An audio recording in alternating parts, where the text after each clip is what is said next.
Hi, Gina. Hi, Jonny. How are you? Very well, thank you. How are you? I'm good. You ready for the 73 questions? Absolutely. Should we head up to my office? Absolutely. Great. Let's go. So, what are your favourite 3 emojis to describe your new role? 3 emojis. Fish emoji, obviously. Crazy face emoji and starry eyes emoji. And what's your coffee order? Flat white, regular milk. But generally these days, actually, it's probably matcha. Yeah, sadly. And what's changed most about your role since becoming managing director? Lots has changed. I'm no longer focused on details. I'm now focused on the big picture. I have to have a mind on everything that's going on in the whole business. And what's the best time of day for your creativity to flow? I'd say 6 a.m. and midnight. I know, kind of worst of both worlds. What do you always keep on your desk? On my desk, I have a timer that I couldn't live without. I would miss every appointment if I didn't have this. Yes. Lovely. And how would you describe yourself in 3 words? Can we ask Amy? Absolutely. Amy's in the room. Amy, what would you say? I would say charismatic. I would say energetic and motivational. I'll take that. Thank you, Amy. And are you introverted or extroverted? Most of the time extroverted. And what's your secret party trick? I can make my head sound hollow. All right, let's rewind a bit. It's been a really big year for Clownfish. What's been your favourite event of 2025? I've loved loads of them. I've loved all the small ones, all the big ones, and actually, I think, but the obvious ones are the big ones. I think we created some amazing festivals around summertime that were pretty cool. So I'd say that. What's something only the Clownfish team know about you? I wear socks to match the day of the week. Today is Orange Sock Day because it's Monday, Clownfish Day. Love that. And how do you kick off a big project internally? Internally, for a big project, we'll get together all the right minds for that project. We'll start by asking what would the absolute best in the world do in this scenario, and then we would work backwards from there and reverse engineer to something amazing. And what's one thing you think every team should do together outside work? Something. Just do something outside of work. We do loads outside of work. We go on holidays, we go to the pub, we do birthdays. But for everyone else, just do something. Just get your team out of the office, out the 4 walls. I think you'll do some of your best thinking there, even if it's just getting to know each other. And what's the vibe in the office on a Friday? On a Friday, it is quiet because we work from home Fridays in the office. But the events team are here. They order Deliveroo and they have a good time, I'm sure. But it's party time for them because all of the office team are at home. In fact, should we go upstairs and say hi to the office team now? Absolutely. What's one thing about your team that makes you proud? Loads makes me proud about the team, but I think most of all it's resilience. I think they are able to work through really difficult times together, and that is a mark of a great team. And for our team, that means everything. If we can work through really difficult times with resilience, it's kind of, yeah, it all works. How do you celebrate big wins? Big wins we celebrate together. We're always together, even for small wins. But for big wins, I mean, we just celebrate hitting our 2025 targets, and that looked like going on holiday. So we just got back from Norway. We were celebrating as a whole team for 5 days. It was pretty cool. Everyone came. So yeah, that's what we did. Sounds incredible. Very jealous. And what is your most used Slack or WhatsApp emoji? The clapping emoji. We do lots of clapping what people are doing. That sounds patronising. It's meant to be motivational, and it's done in a nice way. Who is the loudest in the Clownfish team? Loudest in the Clownfish team? I think it's got to be Kirsty. Kirsty's in our sales team. She has a wonderful way of being loud, but still welcoming and warm. If Clownfish had a mascot, what would it be? It would be a clownfish, obviously. Hello, Rebecca.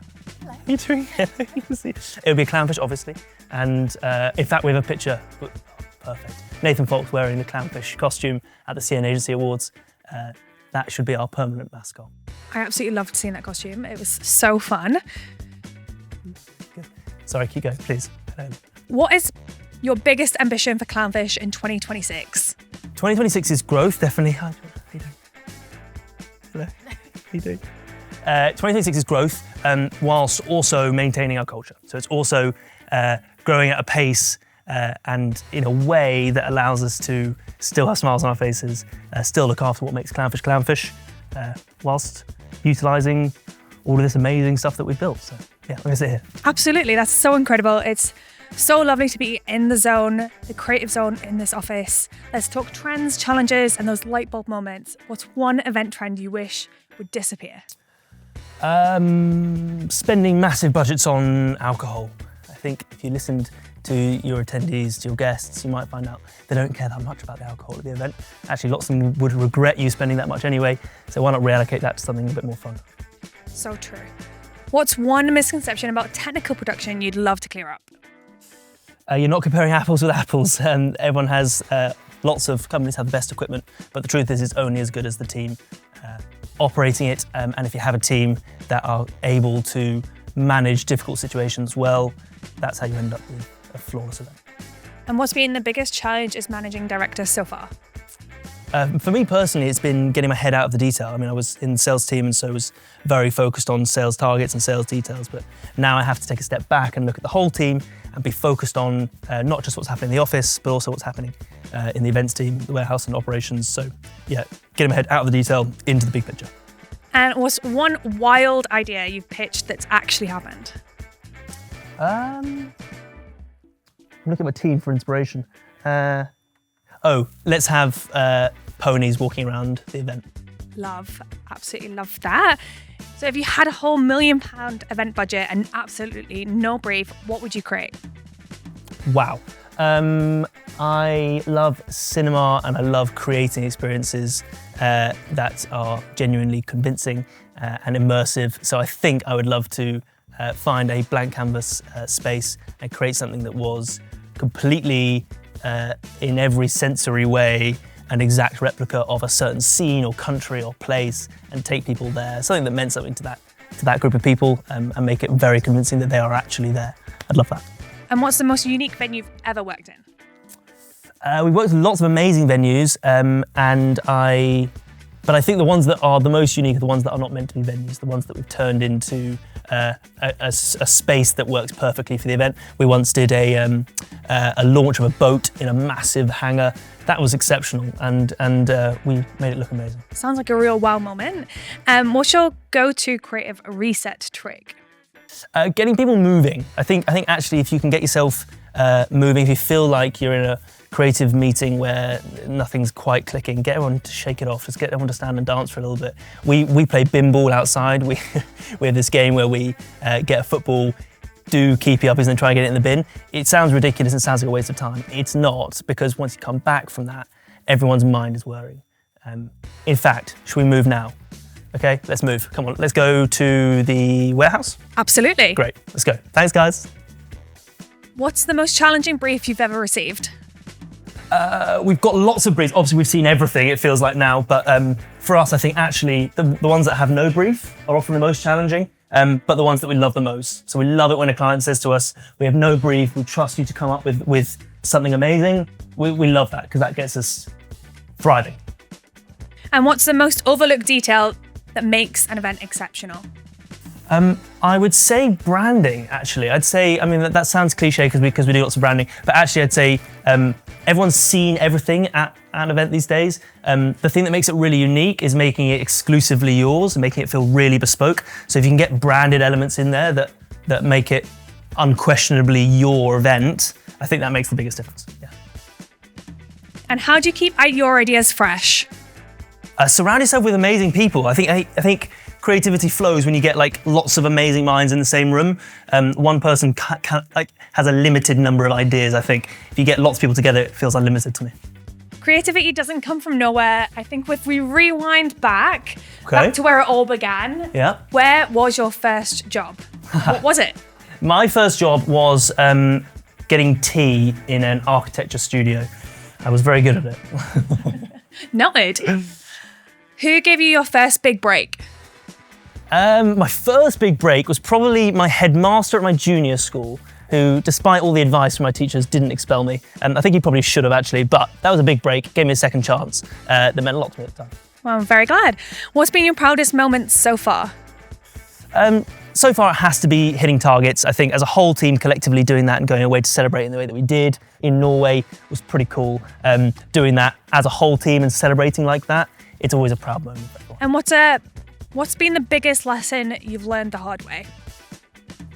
I think the biggest lesson is in business, really, like your biggest fear becoming a reality is going to be your biggest learning day ever. And for me, I've had loads of those where actually the thing that I thought was the scariest possible thing happened, and it was the best thing for me. So what does success look like to you now?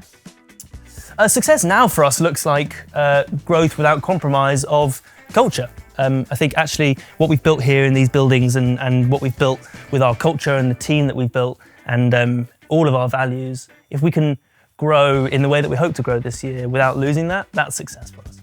And what keeps you grounded?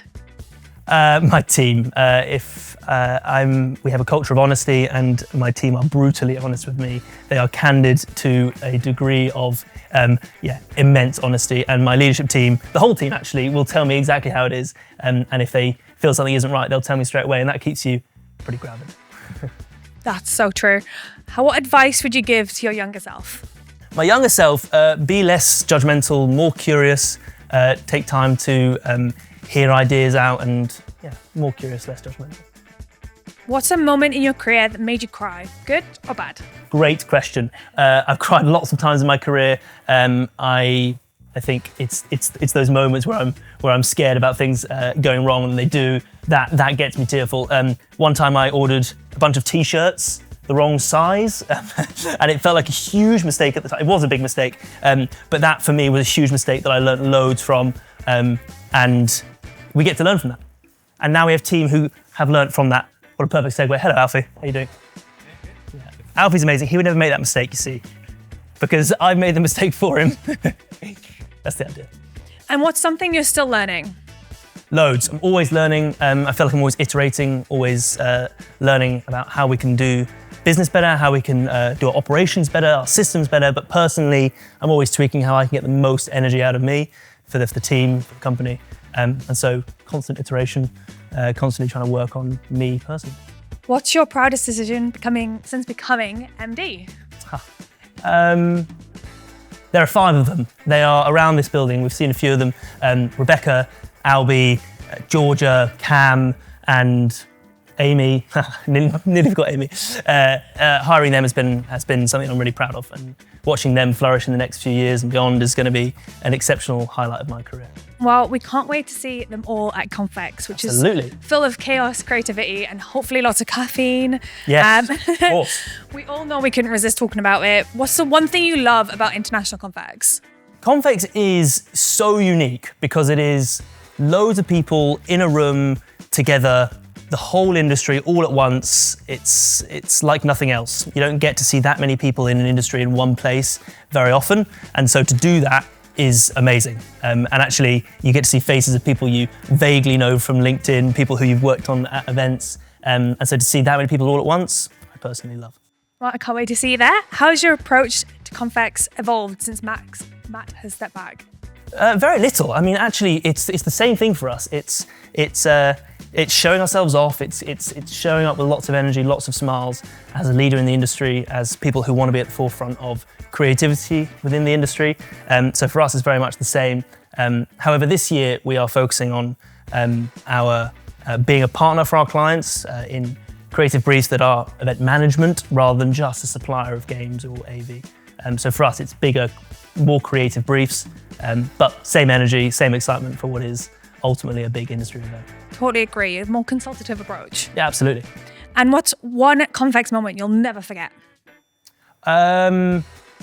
A lot of work goes into making these stands amazing. And from the exhibitor's point of view, so much work goes into stands and the success of those stands. And so for us, winning Best Stand for the first time was really exciting. It was a moment of real pride for the whole team there, because you're at the end of emotionally long days. It happened to also be Sam's birthday at the time. It was a cool celebration. We went out for dinner, it was nice. I think I saw the photos from that. Yeah. It's amazing. Yeah, it was nice actually. It was a sweet moment. And what are you most excited about for then this year?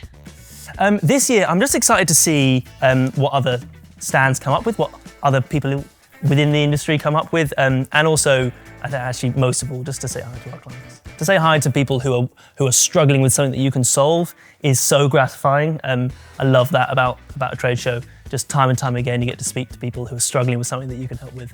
And in the events industry, those struggles are real, but actually we can solve them in a pretty magical way. So love that. I totally love that. What is your survival tips for first timers? I would say water. Water. If you don't take water, you won't die. I don't know, I was about to say you will die, you will not. But it is very difficult. There is water on site, obviously, but certainly if you're exhibiting, make sure you have water with you because you will forget to drink. I certainly always forget to drink. And if you're walking around, do the same. What will your stand be remembered for this year? I hope the same smiles and laughter and fun as it always has been, but also this year, a bit of class and more time and space to sit down and have a chat about more creative briefs. Because that's what we're all about this year. Classy clownfish. Hopefully I see clownfish in a top hat. Classy clownfish. How do you measure success at Confex? We are renowned for measurement to the most minute detail. We focus on every single measurement for the success of a stand, when it comes to scans, when it comes to the quotes, the conversations, all of the replies that we get, and obviously ultimately sales. But for us, actually this year, it's not just success on the stand, it's also actually speaking to new clients about different briefs. So yeah, lots You're of time. also going to be on stage. Yes, Who of would be course. your dream speaker or brand you'd love to collaborate with at Confex? I would love to collaborate with lots of brands doing exciting things in marketing. I personally love the work of Perfect Ted at the moment. They are doing lots of exciting things within marketing, and I think as a brand, there's lots of synergy. So Perfect Ted would be a cool one to collaborate with. Let's go. Yeah, absolutely. Let's Hey, pick up Cam. the pace, head back to the offices. Yeah, of course. Let's head back. I've got some rapid fire questions while we're on our way back. I'm ready. No overthinking, just answers. What does exhibiting mean to Clownfish now? It means the same as it always has. It means being there, and it means being a face of excellence in the industry, but also creativity. And so for us, nothing's changed there. Same as always, but just being there as new Clownfish. And if you weren't in events, what would you be doing? I would probably be an architect, having trained in that. I mean, I can't believe that. We obviously had you in for doing the trends last year. Yes, Which is I obviously know. very applicable. I know, yeah, no, there's loads of synergy between architecture and events, I think. Sorry, one sec, EPD. Hello, do you want a hand, Nathan? All right. All good. You're all good? Hello, how you doing? Let's keep going. What's one thing people get wrong about you? I think I'm very driven, and I care deeply, and so I can come across very serious. I think my team know that I'm not actually that serious. I actually have, I am always trying to iterate, always trying to improve, but also love a good laugh. You've had a great year in 2025, some incredible work. What type of events are Clownfish targeting more of in 2026? I think for us, it's a move away from just being a games hire entertainment company or just an AV company, but towards more of a bespoke event management company, and actually being able to take on those larger creative briefs for a client, all the way from venue funding through to the final delivery. So yeah, for us, it's different events, but the same creativity and the same end. It's almost like being on a film set. And talking of films, what's your favourite film that inspires your creativity? I love film, I love cinema. I recently went and saw One Battle After Another. I loved that. But creatively was excellent. And what's your go-to karaoke track? My go-to karaoke track has got to be a duet of I Can Show You the World from Aladdin. I can't believe I just said that. Just don't ever make me sing it, please. Absolutely not. Again. Don't worry, maybe I will. Maybe it comes back. Next time. What's your guilty pleasure? Guilty pleasure, or more like a guilty pain. It's cold plungers. That sounds horrific. It is horrific, but I have grown to love them. I don't hate myself. They are actually worth it for me. But yeah, cold plungers. Is that how you unwind after a big event? Not normally. I'll go to the cinema. How would you describe Clownfish's evolution from 2025 to 2026? I think we've built amazing foundations. Matt's built an amazing business. So for us now, it's scaling. It is growth, but it is also doing it in an iconically and unquestionably Clownfish way. So what would your TED Talk be called? Good question. A very intense question, actually. I would probably call it something about hospitality and making it exceptional with a focus on smiling. Yeah. Perfect. I think the guys have set up a little I'd love to sit down. studio for us. Let's go have a sip.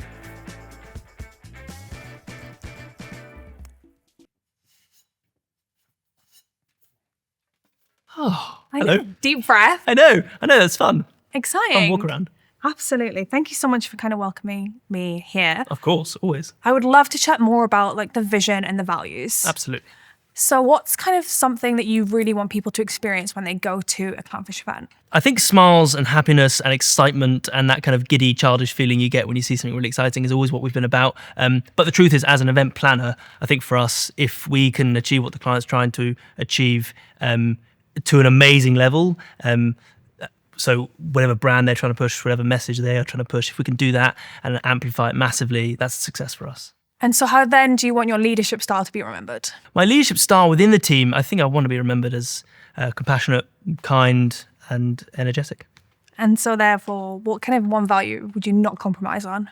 Honesty. I don't think I can compromise that. I don't think business works without honesty, personally, at least enjoyable business. And so for us, I think it's always been foundational to Clownfish, and it's not going anywhere, but honesty first, always, yeah. And so then what's next for Clownfish's team culture? Building on what we've already started, we've just come back from an amazing trip in Norway. We've just embedded our new team into the team. And so for that to work, we can't just say it and then hope it happens. Now it's the hard work that happens to build and maintain culture. That involves everyone taking on themselves as a project and going from there. So now the hard work starts, which is the fun bit. What's the future project that you kind of keeps you up at night, but like in a good way? I think about our offices all the time, way more than I should. I love creating spaces that are conducive to creative thinking, but also are an environment that people work well in. And so as we grow as a team, I always think about how our offices can grow. We've just bought a new building. And so for us, there's an excitement in creating a new space. And so, yeah, that's something that keeps me up at night in a good way. Good. And so what do you want Clownfish to be remembered for by in like 2030? I want us to be remembered, of course, for excellence in the events industry, briefs that are exciting, being at the forefront of creativity within the events industry in the UK. But more importantly for me, it's to be known as a company that values its employees above its clients, and to be focused on the culture that we have here. And if our team are happy, I know that our clients will be happy. So for us, it's definitely growth, definitely exciting numbers, but really, if the team aren't smiling, it's not really worth it for me. Yeah. And so what does that exponential growth kind of look like for Clownfish? Yeah, we've talked lots about exponential growth this year as I've set out ambitious targets. It looks like having done the hard work to make the growth easy now. So Matt's built an amazing business, an amazing foundation for us to grow. Utilising that means hiring in people with lots of experience, and then pushing for what I think we've made really easy for us to do now, which is to just capitalise on all of the hard work. But for us, technically this year, it looks like nearly doubling the business. Those processes allow them to be as creative as they want to be. And I think that kind of gives them the time to do the things that they enjoy. Absolutely, yeah. What does creativity mean to you? Creativity is, I think, always asking, is there a better way to do this? I think if you get the right minds together and ask that question about everything, you end up with something pretty creative. And I think that leads into kind of experiential and the world of events. Absolutely. What do you think that the world of events will look like in the next 5 years? Obviously, a kind of focus on in real life events. We'll know that people crave in-person experiences, but I think there's going to be a focus on the minutiae, the small detail of that. So multi-sensory experiences that focus on what it's actually like to be in person, rather than being digital, being AI. And so I think people will really enjoy that. Nice. Yeah, absolutely. And well, we're on to our last 5 questions. Wow. So Ready. I know. Final thoughts. What's the last photo in your camera roll? I have no idea. Can I look? Yeah, absolutely.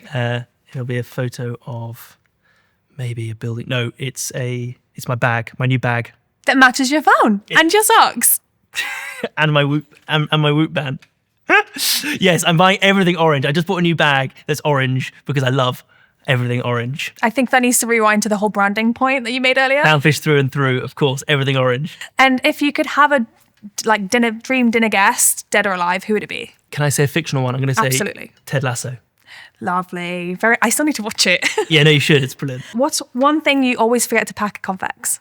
I always forget a battery pack for my phone. My phone always runs out of battery and I have to borrow from someone else in the team. So yeah, phone charger, portable phone charger, obviously, because I think we usually bring like a whole bank of them. Like we just hire loads of them. We just no one have told them me that, out. Gina. No one told me that. I'll bring you one on day one, probably. What is Like why is now the right time for Clownfish to scale up? Yes, we've been talking about that lots in our team. Why now? We've built the foundation. Matt's done the hard work. Now we can. We should because we can, but also I think it allows us to do pretty exciting things in the future. And so for us as a team, we feel as though it's the right time, and we feel as though it's an appropriate time for us to do it in a way that we can maintain our culture whilst also growing. So it all makes sense. So yeah, now's the time. And then the final question is, what's your final message to anybody watching this video? First of all, well done for making it through the video. That was really long, and I'm amazed. If you're here, well done, super fan. You can label yourself super fan. Thank you. Also, come and see us at Confex. I think we are excited to be there. It really is an amazing thing. It gets better and better every year. The team at M.I.C.E do an amazing job to focus on those details that make it better every year. Do come and say hi to us. If you're looking for advice on what to see, don't bother, just come see us. No, I don't mean that. Come and see us and we'll point you in the right direction because it's a pretty cool show, and we'd love to see you there. Amazing. Thank you so much for your time today, Jonny. No worries. Thank you, Gina. Thanks so much. Perfect. Bye, guys. Bye.